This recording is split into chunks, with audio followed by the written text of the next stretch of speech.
नमस्कार. मी डॉक्टर सुनील उगले, के.व्ही.एन. नाईक महाविद्यालय, दिंडोरी. आज आपण समलक्षी अर्थशास्त्राची व्याप्ती म्हणजेच स्कोप ऑफ मॅक्रो इकॉनॉमिक्स या विषयावर चर्चा करणार आहोत. कोणत्याही शास्त्राच्या व्याप्तीवरून ते शास्त्र किती व्यापक आहे, किती विस्तीर्ण आहे याची कल्पना येते. तसेच त्या शास्त्राच्या अंतर्गत कोणकोणत्या अभ्यास शाखा आहे, अभ्यास विषयातील घटक आहे हे समजते आणि समलक्षी अर्थशास्त्राच्या व्याप्तीवरून समलक्षी अर्थशास्त्राची सीमारेषा स्पष्ट होण्यास मदत होते. समलक्षी अर्थशास्त्रात नवनवीन विषयांची भर पडत असल्यामुळे समलक्षी अर्थशास्त्राची व्याप्ती सातत्याने वाढत असल्याचे दिसते. समलक्षी अर्थशास्त्राची व्याप्ती प्रामुख्याने दोन भागात विभागलेली आहेत. म्हणजेच ज्या अभ्यास शाखा आहे त्याच्या स्वरूपावरून त्याच्या आपण दोन भाग करू शकतो. एक म्हणजे आर्थिक सिद्धांत, दुसरं म्हणजे आर्थिक धोरणे. समलक्षी अर्थशास्त्रामध्ये विविध सिद्धांतांचा अभ्यास होतो, त्याचप्रमाणे विविध आर्थिक धोरणांचा अभ्यास होतो आणि त्यानुसार समलक्षी अर्थशास्त्राची व्याप्ती आर्थिक सिद्धांत आणि आर्थिक धोरण या दोन भागात विभागता येते. त्यामध्ये आर्थिक सिद्धांताच्या अंतर्गत विविध प्रकारच्या सिद्धांताचा अभ्यास यात केला जातो. त्यात प्रामुख्याने उत्पादन व रोजगारविषयक सिद्धांत, किंमत पातळीचा सिद्धांत, आर्थिक विकास सिद्धांत, आंतरराष्ट्रीय व्यापारविषयक सिद्धांत, उपभोग प्रवृत्तीचा सिद्धांत, गुंतवणूक प्रवृत्तीचा सिद्धांत, व्यापार चक्र सिद्धांत आणि विभाजनाचा सिद्धांत. त्याचप्रमाणे आर्थिक धोरणामध्ये प्रामुख्याने 4 धोरणांचा अभ्यास होतो. एक म्हणजे चलनविषयक धोरण, 2 राजकोषीय धोरण, 3 व्यापार विषयक धोरण आणि 4 उत्पन्न व किंमत विषयक धोरण. तसा एकंदरीत विविध आर्थिक सिद्धांत आणि आर्थिक धोरणांचा अभ्यास समलक्षी अर्थशास्त्रामध्ये होतो. त्याचा आपण सविस्तर विचार करू. आर्थिक सिद्धांत या अंतर्गत जे विविध सिद्धांत यामध्ये आपला अभ्यास आहे त्यामध्ये उत्पादन व रोजगार विषयक सिद्धांत.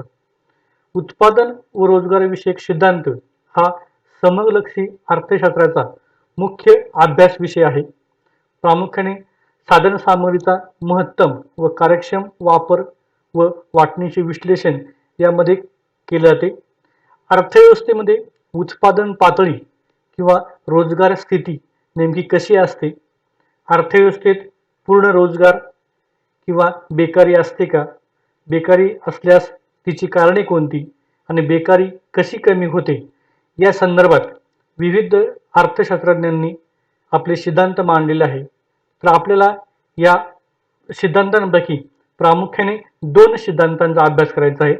एक म्हणजे जेबीसेचा बाजारपेठेचा नियम. जेबीसेच्या मते अर्थव्यवस्थेमध्ये पूर्ण रोजगार ही सामान्य स्थिती असते, तर बेकारी ही अपवादात्मक स्थिती असते. म्हणजेच अर्थव्यवस्थेमध्ये बेकारी फारशी असत नाही, जरी असली तरी ती फार काळ टिकत नाही आणि बेकारी आपोआप कमी होते. म्हणजेच प्रत्येक पुरवठा आपली मागणी स्वतः निर्माण करत असल्यामुळे अर्थव्यवस्थेमध्ये बेकारी फार काळ टिकत नाही असं जेबीसे म्हणतो आणि जरी बेकारी निर्माण झाली तरी ती आपोआप कमी होते असं विश्लेषण जेबीसेने बाजारपेठेचा नियम या सिद्धांताअंतर्गत केले आहे. मात्र 1929-30च्या जागतिक महामंदीमध्ये बेकारी आणि आर्थिक मंदी कमी होण्याऐवजी ती संपूर्ण जगभर पसरली आणि त्यामुळे जेबीसेचा हा सिद्धांत फोल ठरला, खोटा ठरला आणि त्यावेळेस आधुनिक अर्थशास्त्रज्ञ लॉर्ड केन्स यांनी जेबीसेच्या सिद्धांतावर टीका केली आणि उत्पादन व रोजगारविषयक नवीन सिद्धांत मांडला. त्याला केनचा रोजगारविषयक सिद्धांत असे म्हणतात. केनच्या मते अर्थव्यवस्थेमध्ये बेकारी ही सामान्य स्थिती आहे, तर पूर्ण रोजगार ही अपवादात्मक स्थिती आहे. आणि बेकारी आपोआप कमी होत नाही. आणि बेकारी कमी करायची असेल तर प्रभावी किंवा परिणामकारक मागणीत वाढ केली पाहिजे. म्हणजे थोडक्यात मागणीच्या कमतरतेमुळे अर्थव्यवस्थेमध्ये बेकारी कमी होते, बेकारी वाढते. आणि ही बेकारी कमी करायची असेल तर सरकारला पुढाकार घेणं आवश्यक आहे. तर असे हे दोन सिद्धांत उत्पादन व रोजगार सिद्धांत या अंतर्गत येतात. दुसरं म्हणजे सर्वसाधारण किंमत पातळीचा सिद्धांत. सरासरी किंमत पातळीचा अभ्यास समग्रलक्षी अर्थशास्त्रामध्ये केला जातो. किंमत पातळीचं मापन करण्याचं महत्त्वाचं साधन म्हणजे पैसा किंवा पैशाच्या साहाय्याने किंमत पातळीचं मापन होतं. या अभ्यास शाखेमध्ये किंमत व पैशाशी संबंधित विविध घटकांचा अभ्यास केला जातो.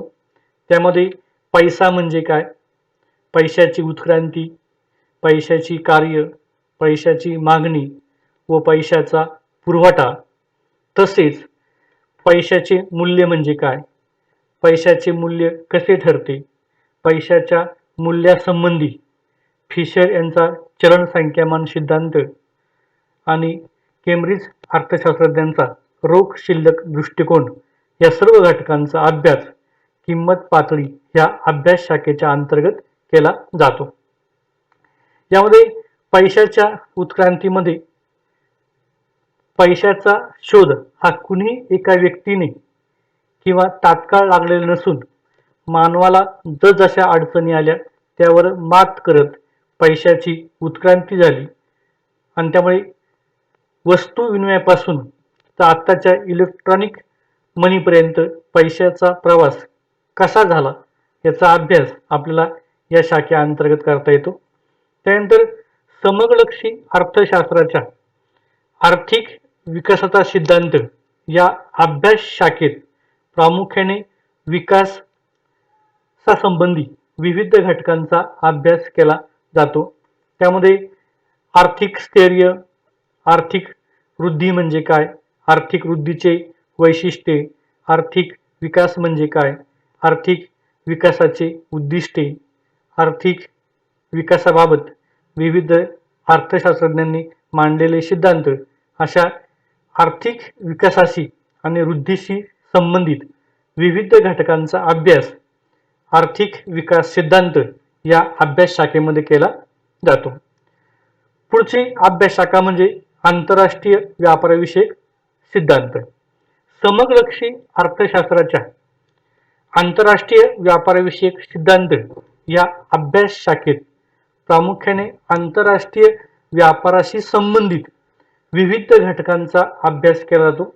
त्यामध्ये व्यापार तोल म्हणजे काय, व्यवहार तोल म्हणजे काय, व्यापार तोल व व्यवहार तोलातील असमतोलाची कारणे, तसेच विनिमय दर म्हणजे काय, विनिमय दराची निश्चिती कशी होते, व्यापाराच्या अटी याही घटकांचा अभ्यास या शाखेमध्ये केला जातो. ज्यावेळेस आंतरराष्ट्रीय व्यापाराचा संबंध येतो त्यावेळेस दोन देशांमध्ये वस्तूंची देवाणघेवाण होते आणि प्रामुख्याने जगामधील विविध देशांचे जे चलन आहे ते चलन भिन्न असल्यामुळे अशा वस्तूंची देवाणघेवाण करताना जी अडचण येते ती विनिमय दराच्या माध्यमातून, म्हणजे आपल्या चलनाचं विदेशी चलनातील मूल्य निश्चित झाल्यानंतर करणं शक्य होतं. आणि त्यामुळे या अभ्यास शाखेअंतर्गत विनिमय दर कसा निश्चित होतो हे आपल्याला बघता येतं. त्यानंतर आंतरराष्ट्रीय व्यापारासंबंधी सरकारचं नेमकं काय धोरण आहे, त्यामध्ये दोन प्रमुख धोरणांचा अभ्यास होतो. एक म्हणजे खुला व्यापार धोरण किंवा त्याला मुक्त व्यापार धोरण असंही म्हणतात. विशेषतः 1991 पासून भारताने मुक्त आर्थिक धोरणाचा स्वीकार केला. तसंच परकीय गुंतवणुकीचा अभ्यासही या अभ्यास शाखेअंतर्गत केला जातो. थोडक्यात आंतरराष्ट्रीय व्यापाराशी संबंधित घटकांचा अभ्यास आंतरराष्ट्रीय व्यापाराविषयक सिद्धांत या समगलक्षी अर्थशास्त्राच्या अभ्यास शाखेत केला जातो. त्यानंतर पुढची अभ्यास शाखा म्हणजे उपभोग प्रवृत्तीचा सिद्धांत. समगलक्षी अर्थशास्त्राच्या उपभोग प्रवृत्ती या अभ्यास शाखेच्या अंतर्गत उपभोग व बचतीशी संबंधित विविध घटकांचा अभ्यास केला जातो. त्यामध्ये प्रामुख्याने उपभोग फलन म्हणजे काय, त्याचा अर्थ, त्याची संकल्पना, उपभोग फलन किंवा उपभोग प्रवृत्तीचे प्रकार, त्यामध्ये सरासरी उपभोग प्रवृत्ती म्हणजे काय, सरासरी उपभोग प्रवृत्ती कशी काढतात, सीमांत उपभोग प्रवृत्ती म्हणजे काय, तिचं सूत्र, तसेच केनचा उपभोगासंबंधीचा मानसशास्त्रीय सिद्धांत, विशेषतः सर्वसामान्य व्यक्ती आपलं उत्पन्न कशा पद्धतीने खर्च करतात, त्यांची मानसिकता नेमकी कशी असते या संबंधी लॉर्ड केन्स यांनी उपभोगासंबंधीचा मानसशास्त्रीय सिद्धांत मांडलेला आहे. त्याचप्रमाणे उपभोग प्रवृत्तीवर किंवा फलनावर उत्पन्नाशिवाय इतर कोणकोणत्या घटकांचा परिणाम होतो ते उपभोग फलनाचे निर्धारक घटक. त्याचप्रमाणे या अभ्यास शाखेअंतर्गत बचत फलन किंवा बचत प्रवृत्तीशी संबंधित घटकांचा अभ्यास केला जातो. त्यामध्ये बचत फलन किंवा बचत प्रवृत्ती म्हणजे काय, बचत प्रवृत्तीचे प्रकार, त्यामध्ये सरासरी बचत प्रवृत्ती म्हणजे काय, ती कशी काढतात, सीमांत बचत प्रवृत्ती म्हणजे काय, सीमांत बचत प्रवृत्ती काढण्याचे सूत्र, असं एकंदरीत बचत आणि उपभोग याशी संबंधित विविध घटकांचा अभ्यास उपभोग प्रवृत्तीचा सिद्धांत या अभ्यास शाखेत केला जातो. त्यानंतर पुढची अभ्यास शाखा आहे ती म्हणजे गुंतवणूक प्रवृत्तीचा सिद्धांत.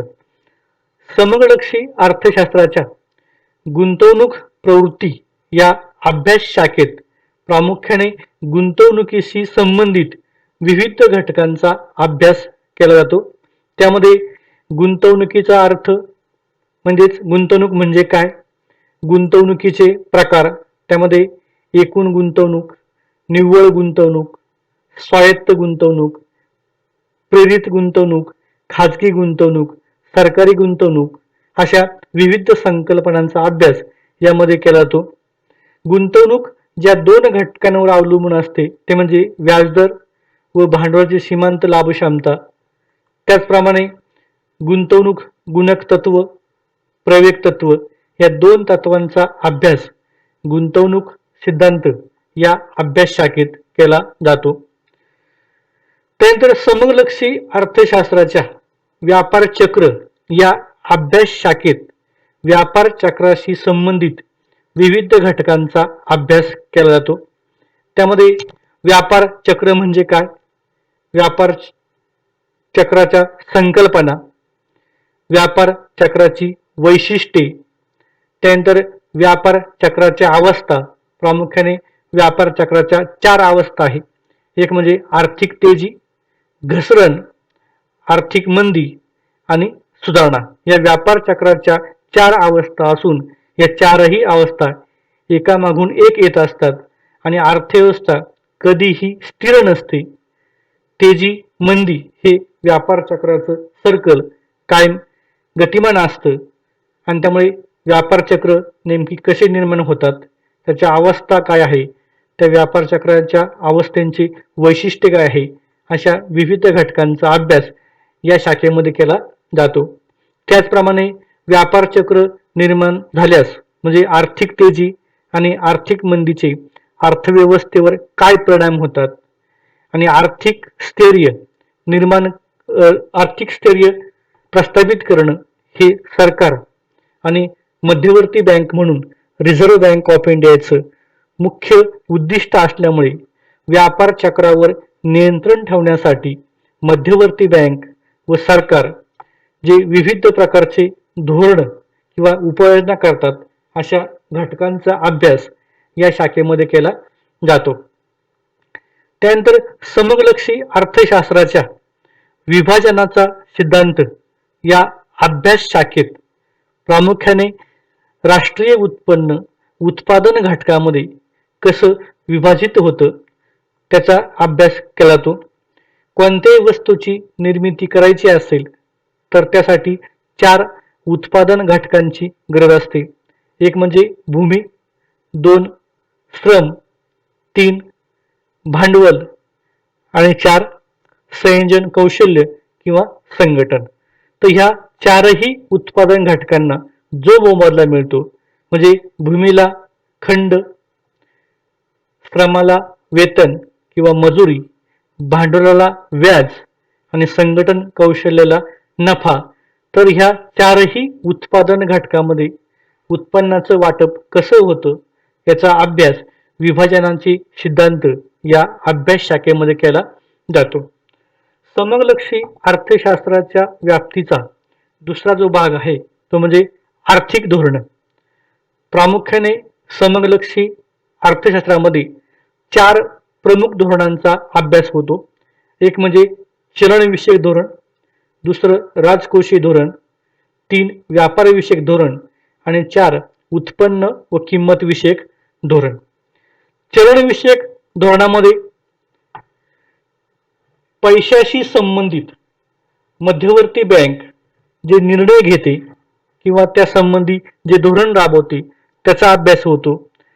चलनविषयक धोरणालाच पैसाविषयक धोरण किंवा मुद्राविषयक धोरण आणि इंग्लिशमध्ये मॉनिटरी पॉलिसी असे म्हणतात.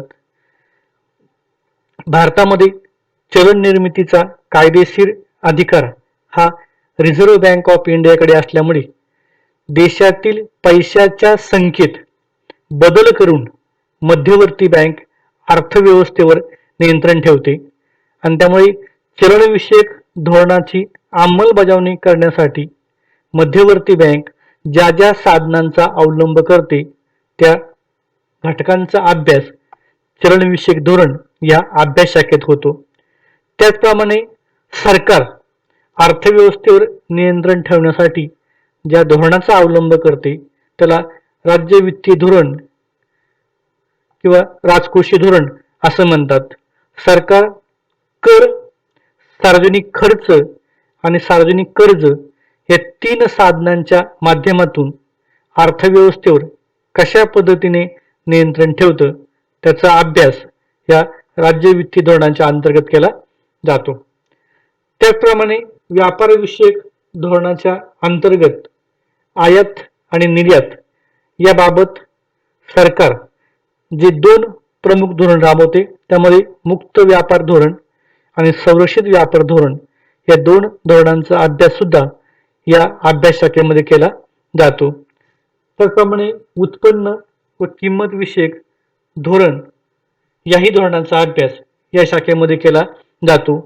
एकंदरीत समलक्षी अर्थशास्त्राच्या अंतर्गत ज्या ज्या घटकांचा आपण अभ्यास करतो किंवा ज्या ज्या अभ्यास शाखांचा आपण अभ्यास करतो त्या अभ्यास शाखांच्या संख्येवरून समलक्षी अर्थशास्त्राची व्याप्ती किती विस्तीर्ण आहे याची कल्पना येते.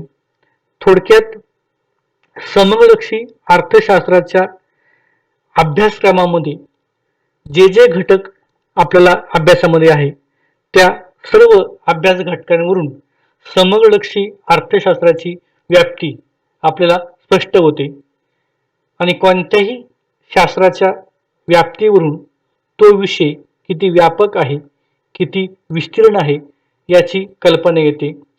तर ह्या वरील सर्व अभ्यास शाखांवरून समलक्षी अर्थशास्त्राची व्याप्ती किती विस्तीर्ण आहे, किती व्यापक आहे याचीही आपल्याला कल्पना येते. धन्यवाद.